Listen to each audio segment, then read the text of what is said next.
আরে ভাই, কতদিন পর একটা ছুটি পেয়েছি। জানিস তো, ছুটি আমরা পাই না। একটু বাইরের দিকে ঘুরে আসি। ঘরে বসে বসে দিনটা কেন নষ্ট করছিস বলতো? তুই জানিস না আজকে কিসের ছুটি? রাখির দিন বাইরে বেরোই। আজ বাইরে বেরোলেই খবর আছে। ঠিক বলেছিস, বাইরে বেরোনো যাবে না। কে কোথা থেকে এসে রাখি পরাবে, বলবে গিফট দাও। আজকে কেউ বাইরে বেরোয় নাকি? আরে তোরা এত ভয় পাস কেন? কিচ্ছু হবে না। চল বাইরে থেকে ঘুরে আসি। এক তো চারিদিকটা কত সুন্দর, চারিদিকে রোদ ঝলমল করছে, আর তোরা ভয়ে ঘরের মধ্যে বসেছিলি। আর হাঁটতে পারছি না, পায়ে ভীষণ ব্যথা দিচ্ছে। এখানে বস, অনেক হেঁটে ফেলেছি। দেখ তো চারিদিকটা কি সুন্দর লাগছে। এই ওয়েদারে কেউ ঘরে থাকে? চারিদিক তো সুন্দরই লাগছে, কিন্তু দেখ একটি মেয়ে আমাদের দিকে আসছে। আমি কখন থেকেই খুঁজছি, তোমরা তিনজনাই এখানে।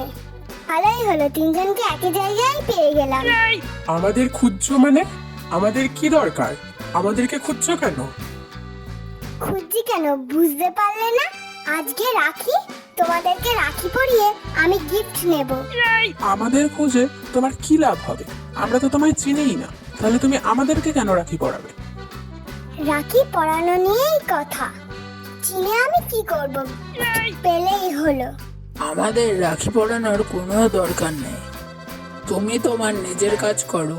দেখলি তো, আমি তোকে আগেই বলেছিলাম বাইরে না বেরোতে। তুই এখানে থাক, আমরা চললাম। দরকার হলে তুই গিফট এনে তুই দে। আমাকে রেখে যাস না, আমিও যাব। এই তোরা দুজন আমায় রেখে কোথায় চললি? আমার জন্য দাঁড়া। আরে চললে কোথায়? গিফটটা তো দিয়ে যাও। দেখলি তো, আমার কথা আগে শুনলে আর এটি হতো না। গরিবের কথা বাসি হলেই সত্যি হয়। ঠিক বলেছিস ভাই। রাখির দিন আর জীবনেও বাইরে বেরোবো না। আমাদের ভিডিও সবার আগে পাওয়ার জন্য চ্যানেলটিকে সাবস্ক্রাইব করুন এবং বেল আইকনে প্রেস করুন।